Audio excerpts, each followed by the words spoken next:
যে বিজ্ঞানীরা এতদিন পর্যন্ত মনে করতেন যে মস্তিষ্ক, ব্রেন, চিন্তা ভাবনা, গবেষণা, অনুধাবন করা, বুঝা, এর উৎস হলো ব্রেন, মস্তিষ্ক। ইদানিং কালে বিজ্ঞানীরা জানাচ্ছেন নিউরনস, হার্টে নিউরনস রয়েছে 40,000-এরও বেশি। নিউরনস অর্থাৎ ব্রেনের সেলস, অর্থাৎ চিন্তা ভাবনা করা, বুঝা, বোধ শক্তি, বোধগম্যতা, এই বোধগম্যতা ও বোধ শক্তি, অনুধাবন করা, বুঝা, চিন্তা শক্তি,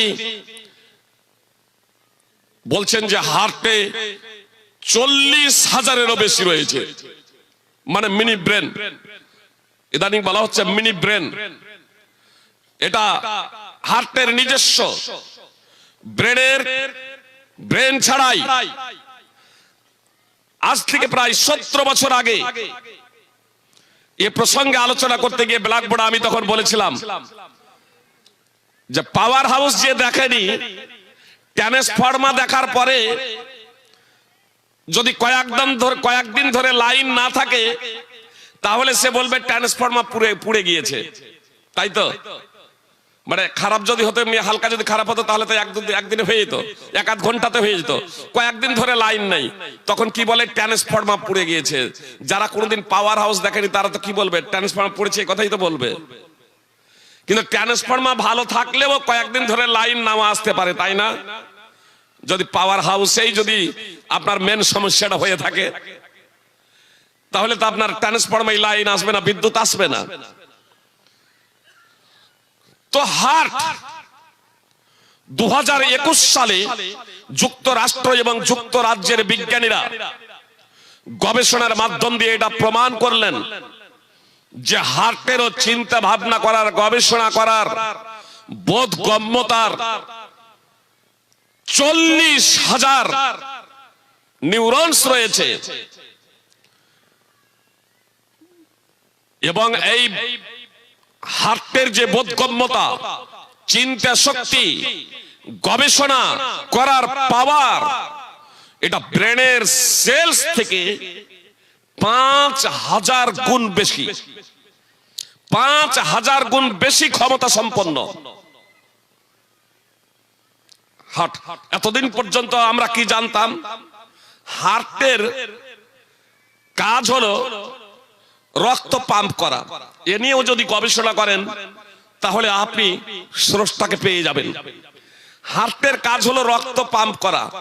কতটা রক্ত পাম্প করে জানেন? গুগলে সার্চ করবেন। 6,000 থেকে 7,500 লিটার প্রত্যেক দিন একটা হার্ট রক্ত পাম্প করে। আমরা যে মেশিনগুলো এরকম তৈরি করি, খারাপ হয় না? হয় না?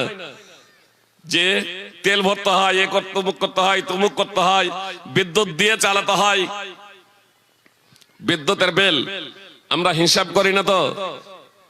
সূর্যের আলো যে আমরা গ্রহণ করছি তার যদি বিল পেমেন্ট করতে হতো, অক্সিজেন যে গ্রহণ করছি তার যদি বিল যদি আমাদের পেমেন্ট করতে হতো, এই পৃথিবীতে একটাও মানুষ থাকতো না। সৌদি আরবের 160 বছর বয়স 22 ঘন্টা অক্সিজেন গ্রহণ করেছিলেন।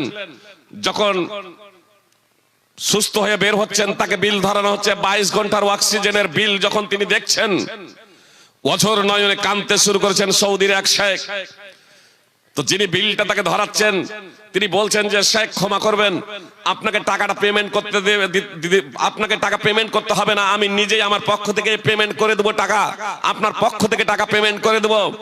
তো বিলটা হাতে ধরে বলছেন যে এটা তুমি ভেবো না যে এই বিলের কারণে টাকা দিতে পারবো না, এই কাছে আমার যেগুলো টাকা কোনো সমস্যা নেই, এই টাকা কিন্তু আমি কাঁদছি এজন্যই যে 22 ঘন্টার অক্সিজেনের বিল যদি এতটা হয় তাহলে 60 বছর বয়সে, এই 60 বছর বয়সে যে আমি অক্সিজেন গ্রহণ করেছি, আর এই অক্সিজেনের যদি আল্লাহ তাআলাকে হিসাব দিতে হয়, আল্লাহ তাআলা অন্য সব জিনিস ছেড়ে দিলাম, আল্লাহ যদি আমার কাছে এই 60 বছরে যে অক্সিজেন গ্রহণ করেছি ফ্রিতে, এই অক্সিজেনের যদি জবাবদিহি চান, আল্লাহ তাআলা যদি এর যদি কৈফিয়ত চান যে আমার অক্সিজেন গ্রহণ করে আমার পৃথিবীতে বসবাস করে তুমি কতটুকু আমার দাসত্ব করেছো, তাহলে জবাব কি দিব কাল কিয়ামতের মাঠে।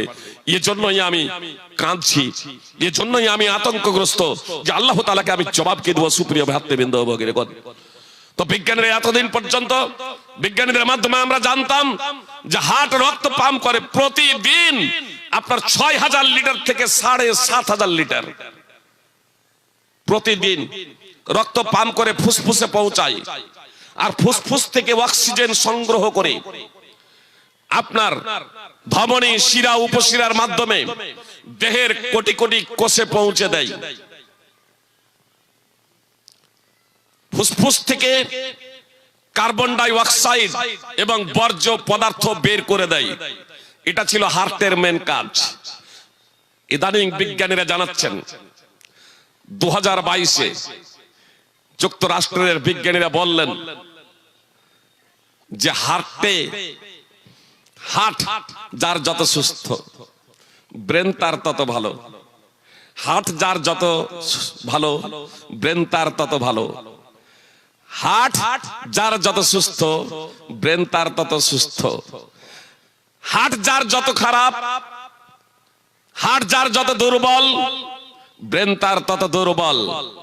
আর আমার নবী আপনার নবী বিশ্ব মানবের পথপ্রদর্শক মুহাম্মদ সাল্লাল্লাহু আলাইহি সাল্লাম 1400 বছর আগে ঘোষণা দিয়েছেন। নোমান বিন বাশির রাদিয়াল্লাহু তাআলা আনহু সূত্রে বর্ণিত নবী সাল্লাল্লাহু আলাইহি সাল্লাম বলেছেন, আলা ওয়া ইন্না ফিল জাসাদি মুদগাহ ইদা সালাহাত সালাহাল জাসাদু কুল্লু ওয়া ইদা ফাসাদাত ফাসাদাল জাসাদু কুল্লু ওয়া হিয়াল কলব। জেনে রাখো এই দেহে একটা মাংসের টুকরা আছে, তা যদি সঠিক হয় তাহলে সমস্ত দেহটাই সঠিক হয়ে যায়, আর তা যদি বিগড়ে যায় তাহলে সমস্ত দেহটাই বিগড়ে যায়, আর তা হলো হার্ট। 1400 বছর আগে মুহাম্মদ সাল্লাল্লাহু আলাইহি সাল্লাম যে কথাটা বললেন, আজকে বিজ্ঞানীরা বলছেন, সুপ্রিয় ভ্রাতৃবৃন্দ ও ভগ্নীগণ, এই হার্ট, এই দেহের হার্ট, এখনো আমি কিন্তু হার্ট বলছি, বুঝতে পেরেছেন? আর কাল বলছি, আল্লাহ তাআলা কালবি এই কথাটাই বলেছেন। ফুয়াদ, হৃদয়, অন্তর, জেনে রাখবেন ব্রেনকে কিন্তু আল্লাহ তাআলা, মস্তিষ্ককে কিন্তু আল্লাহ তাআলা কোন জায়গাতে কিন্তু উল্লেখ করেন নাই যে মস্তিষ্ক দ্বারা চিন্তা ভাবনা করে, মাথার এই মগজ দ্বারা চিন্তা ভাবনা করে, এ কথা কিন্তু আল্লাহ তাআলা বলেন নাই। অন্তর দ্বারা একাধিক জায়গাতে পবিত্র কোরআনে এ কথা আল্লাহ তাআলা বলেছেন। সুতরাং আল্লাহ তাআলা বলেন, ওয়ালা তাকফু মা লাইসা লাকা বিহি ইলম ইন্নাস সামআ ওয়াল বাসারা ওয়াল ফুআদা কুল্লু উলাইকা কানা আনহু মাসউলা। সূরা বনী ইসরাঈল 17 নম্বর সূরার 36 নম্বর আয়াত। আল্লাহ তাআলা বলেন, ওয়ালা তাকফু মা লাইসা লাকা বিহি ইলম, সেই বিষয়ের পিছনে পড়ো না যে সম্পর্কে তোমার জ্ঞান নেই, সেই বিষয়ের পশ্চাতে পড়ো না যে বিষয়ে তোমার জ্ঞান নেই। অনেক সময় বিভ্রান্তি এবং বিভেদ, হিংসা এবং বিদ্বেষ, রক্তপাত পর্যন্ত ঘটতে শুরু হয় শুধু সন্দেহের বশবর্তীতে। দেখছেন না, স্ত্রীকে হত্যা করে দিচ্ছে স্বামী, স্বামীকে হত্যা করে দিচ্ছে স্ত্রী, এই সন্দেহে যে স্ত্রী পরকীয়া করছে, এই সন্দেহে যে স্বামী পরকীয়া করছে। সন্দেহে থেকে আপনার সন্দেহের ঊর্ধ্বে উঠতে হবে। কারো সম্পর্কে আপনাকে খারাপ ধারণা করা যাবে না যতক্ষণ পর্যন্ত না সেটা আপনি প্রমাণ সেটা পাচ্ছেন। যথার্থ প্রমাণ যতক্ষণ পর্যন্ত আপনার কাছে না আসছে ততক্ষণ পর্যন্ত আপনি কারো প্রতি সন্দেহ করে আপনি কাউকে গালমন্দ করতে পারেন না, আপনি কারো প্রতি খারাপ ধারণা পোষণ করতে পারেন না, কারো উপর আপনি মিথ্যা অপবাদ দিতে পারেন না। আমাদের সমাজে একটা কথা আছে, কিছু রটে তো কিছু বটে, যে কিছু রটে তো কিছু বটে। কোরআন যদি অধ্যয়ন করতেন তাহলে এই কথাটা বলতেন না যে কিছু রটে তো কিছু বটে। অনেকেই যে আল্লাহকে বলছে যে মিথ্যাবাদী, অনেকেই বলছে আল্লাহ নেই, তো কিছু রটে তো বটে। মা আয়েশা রাদিয়াল্লাহু তাআলা আনহার উপরে মিথ্যা অপবাদ লাগানো হয়েছিল, কিছু রটে তো কিছু বটে। নাউযুবিল্লাহি মিন যালিক। সব সময় কিছু রটলে সেটা বটে হবে এমনটি না, সেটা অবাস্তব ভিত্তিহীন হতে পারে। সুপ্রিয় ভাই এবং বোন, দলিল এবং প্রমাণের মাধ্যম দিয়ে আমাকে এবং আপনাকে জানতে হবে। তো আল্লাহ তাআলা বলছেন, ওয়ালা তাকফু মা লাইসা লাকা বিহি ইলম, এমন কোন বিষয়ের পিছনে পড়া যে বিষয়ে জ্ঞান নাই। ইন্নাস সামআ ওয়াল বাসারা ওয়াল ফুয়াদা কুল্লু উলাইকা কানা আনহু মাসউলা। আল্লাহ তাআলা বলছেন নিশ্চয় কান, চোখ এবং হৃদয় প্রত্যেকেই জিজ্ঞাসিত হবে। চোখ দ্বারা যা দেখেন নাই বলেন না যে আমি দেখেছি, কান দ্বারা যা শুনেন নাই বলেন না আমি শুনেছি, অন্তর দ্বারা যা বুঝেন নাই তা বলেন না আপনি বুঝেছি। তিনে নেত্র আমরা বলি, একে চন্দ্র, দুয়ে পক্ষ, তিনে নেত্র, দুটা চোখ। নেত্র মানে চোখ, তো তিনে নেত্র সঠিক না বেঠিক? কি বলছেন? কথা একটু বুঝে যাবেন। তিনে নেত্র সঠিক। এই অন্তর্চক্ষু, অন্তর্চক্ষু, এই তিনে নেত্রটা কি মস্তিষ্ক না হৃদয়, হার্ট? এতদিন পর্যন্ত ভাবা হতো এ মস্তিষ্ক, এই মস্তিষ্ক এতদিন পর্যন্ত ভাবা হতো এই মগজ। কিন্তু বিজ্ঞানীরা বলছেন এই ব্রেনের সেলস থেকেও, আপনার ব্রেনের সেলস থেকেও হার্টের যে সেলস, এর ক্ষমতা এবং পাওয়ার 5000 গুণ বেশি। যদি সাধারণ ভাবে যদি বলি কোরআন এবং হাদিসের আলোকে, আর এটাই চূড়ান্ত সত্য যে আরে হার্ট থেকেই ব্রেনে পাওয়ার আসছে, পাওয়ার সাপ্লাই দিচ্ছে হার্ট থেকেই। যেমন আপনার ট্রান্সফরমার পাওয়ার আসছে আপনার পাওয়ার হাউস থেকে। জি, তো আপনার হার্ট, এই হার্টে আসলে আত্মা, আত্মার অবস্থান হচ্ছে এই হার্টে। যে আত্মাকে এখন পর্যন্ত কেউ দেখেনি। আমাদের শরীরের অঙ্গ প্রত্যঙ্গ গুলোকে, জোড়গুলোকে আলাদা করে আবার জড়িয়ে দেওয়া হচ্ছে। হার্টের সার্জারি হচ্ছে, হার্টকে স্পর্শ করা হচ্ছে, আর হার্টেই রয়েছে আপনার আত্মা। অথচ এখন পর্যন্ত কেউ বলতে পারেননি যে আমি আত্মাকে দেখেছি। অথচ অ্যারিস্টটলের মতো বিজ্ঞানীরা দ্ব্যর্থহীন ভাবে আত্মার অস্তিত্বকে স্বীকার করে গিয়েছেন। আর আত্মা আছে, এটা চূড়ান্ত বাস্তব। আত্মা আছে, এটা চূড়ান্ত বাস্তব। এই দেহের রাজা হলো আত্মা, এই দেহের মেন চালক হলো আত্মা। এতটুকু জেনে রাখবেন, জীবন আলাদা, আত্মা আলাদা।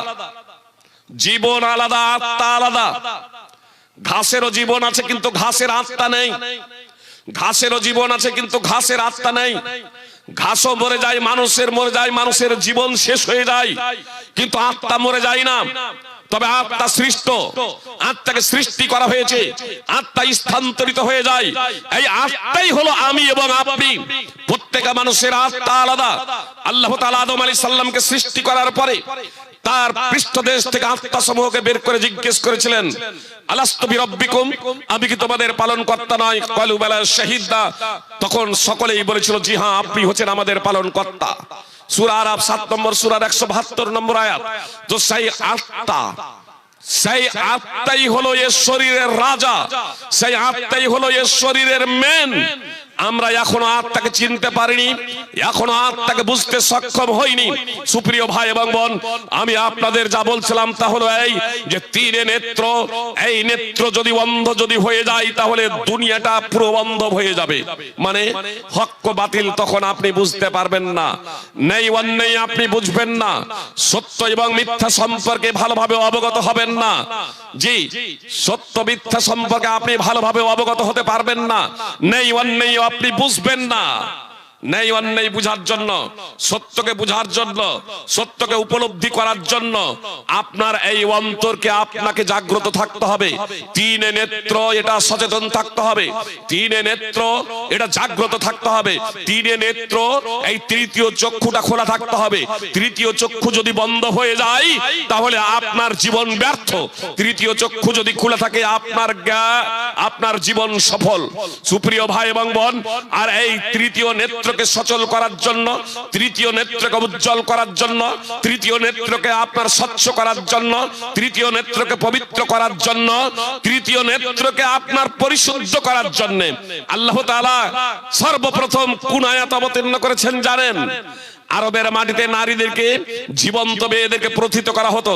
সেই প্রসঙ্গে প্রথমে আল্লাহ তাআলা বিধান অবতীর্ণ করলেন না, আল্লাহ তাআলা প্রথমে এই বিধান অবতীর্ণ করলেন না চুরি করো না, আল্লাহ তাআলা এই বিধান অবতীর্ণ করলেন না তোমরা মদ খেও না, আল্লাহ তাআলা এই কথা বলেন নাই তোমরা জুয়া খেলো না। জি, এগুলো সব বলেছেন, কিন্তু সর্বপ্রথম বলেন নাই, সর্বপ্রথমে এই কথা বলেন নাই। আল্লাহ প্রথমে এই কথা বললেন না তোমরা নামাজ পড়ো, আল্লাহ তাআলা প্রথমে এই কথা বললেন না তোমরা রোজা রাখো, অথচ আল্লাহ তাআলা তার ইবাদতের জন্যই সৃষ্টি করেছেন। আর সর্বোত্তম ইবাদত হলো আপনার সালাত প্রতিষ্ঠা করা, নামাজ আদায় করা। তারপরেও আল্লাহ তাআলা বললেন না প্রথমে তোমরা নামাজ পড়ো, তোমরা নামাজ পড়ো এ কথা বললেন না। সর্বপ্রথম যে নির্দেশটা দিলেন সেই নির্দেশটাই ছিল ইকরা বিসমি রাব্বিকাল্লাযী খলাক থেকে নিয়ে 5টি আয়াত। সূরা আলাক 96 নম্বর সূরার 1 থেকে 5 নম্বর আয়াত আল্লাহ তাআলা অবতীর্ণ করলেন। প্রথম আয়াতে আল্লাহ তাআলা বললেন ইকরা বিসমি রাব্বিকাল্লাযী খলাক, তুমি পাঠ কর তোমার সেই পালনকর্তার নামে যিনি সৃষ্টি করেছেন। এ কথা কেন বললেন? যদি তৃতীয় নেত্র যদি জাগ্রত যদি না হয়, তৃতীয় নেত্র চোখ যদি খোলা যদি না থাকে, তৃতীয় নেত্র যদি পরিষ্কার যদি না হয়, তৃতীয় নেত্র যদি আপনার সম্পূর্ণ সুস্থ যদি না থাকে, তাহলে যে হক বাতিল বুঝতে পারবেন না। আপনার বিভিন্ন বিধিবিধান দেওয়া হবে, সেই সমস্ত বিধিবিধান বাস্তবায়ন করতে সক্ষম হবে না। সুপ্রিয় ভাই এবং বোন, আমরা দেখছি না, আমরা তো জানি নামাজ না পড়লে কোথায় যাবে? নামাজ না পড়লে জাহান্নামে যাবে। এ কথা আমাদের জানা আছে না নাই?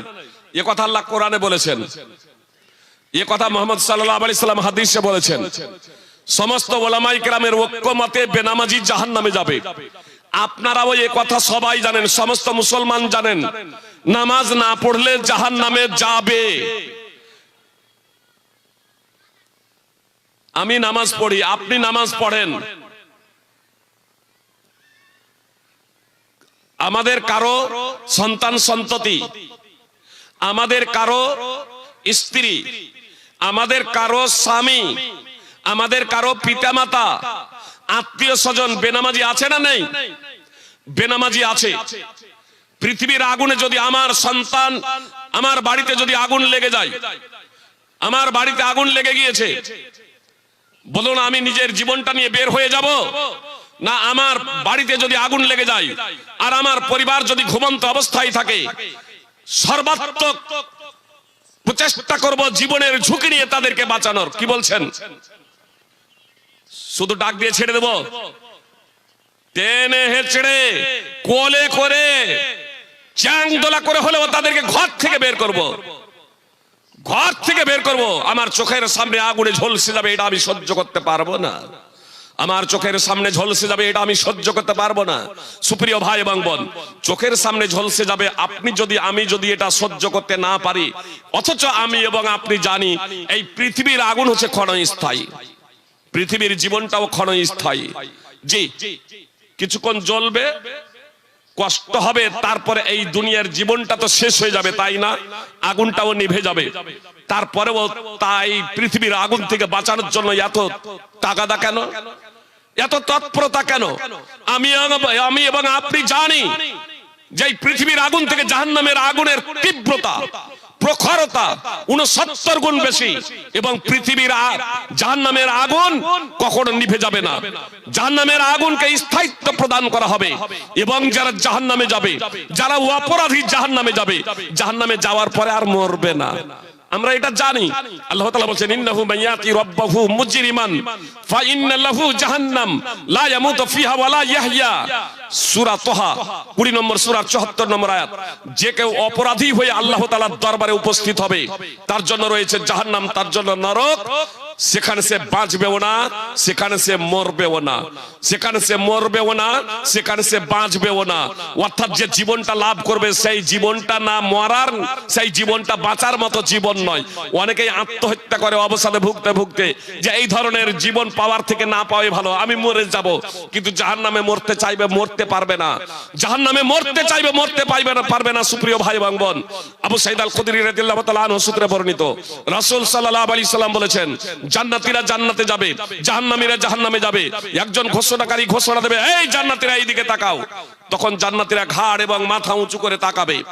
তারপরে তাদেরকে বলা হবে, একে চিনতে পারছো? মৃত্যুকে ধূসর আকারের দুম্বার আকৃতিতে, ধূসর রঙের দুম্বার আকৃতিতে নিয়ে আসা হবে। মৃত্যুকে ধূসর রঙের দুম্বার আকৃতিতে নিয়ে আসা হবে।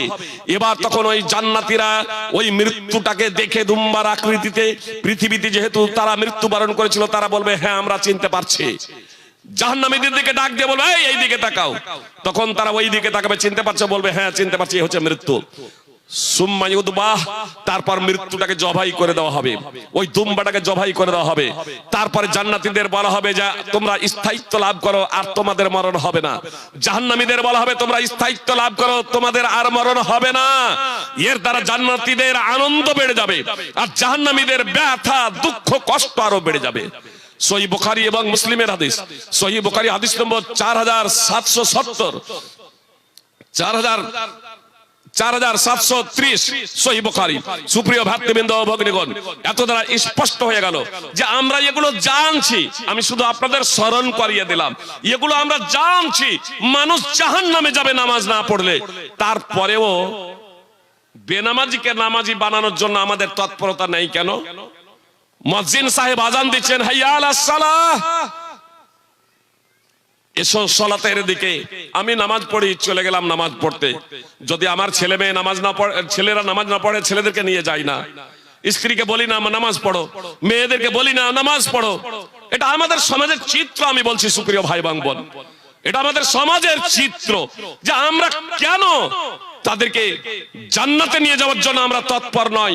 আসলে পৃথিবীর আগুনকে এই চোখ দ্বারা দেখেছি, যতটা ভয় করি জাহান্নামের আগুনকে আমরা যেহেতু এই চোখ দ্বারা দেখিনি, ওই আগুনকে যদি উপলব্ধি যদি করতে হয়, তাহলে এই তৃতীয় নেত্র, অন্তরের চক্ষু দ্বারা আপনাকে দেখতে হবে। দেখুন একটা বিষয়, যে মুহাম্মদ সাল্লাল্লাহু আলাইহি ওয়াসাল্লাম স্বচক্ষে জাহান্নামকে দেখেছিলেন। মুহাম্মদ সাল্লাল্লাহু আলাইহি ওয়াসাল্লামকে জাহান্নামের আগুন দেখানো হয়েছিল, জাহান্নামের শাস্তি দেখানো হয়েছিল, জান্নাতের নিয়ামত সমূহ দেখানো হয়েছিল। আল্লাহ সম্পর্কে সবথেকে বেশি মুহাম্মদ সাল্লাল্লাহু আলাইহি ওয়াসাল্লাম জানতেন। এজন্য মুহাম্মদ সাল্লাল্লাহু আলাইহি ওয়াসাল্লাম কি বলেছিলেন জানেন? আমা ওয়াল্লাহি ইন্নী লা আখশাকুম লিল্লাহ ওয়া আতকাকুম লা, জেনে রাখো আল্লাহর শপথ করে বলছি, আমি সবথেকে বেশি আল্লাহকে ভয় করি এবং আমি সবথেকে বেশি আল্লাহর অনুগত। সহিহ বুখারী হাদিস নম্বর 5063, সহিহ মুসলিম হাদিস নম্বর 1401। মুহাম্মদ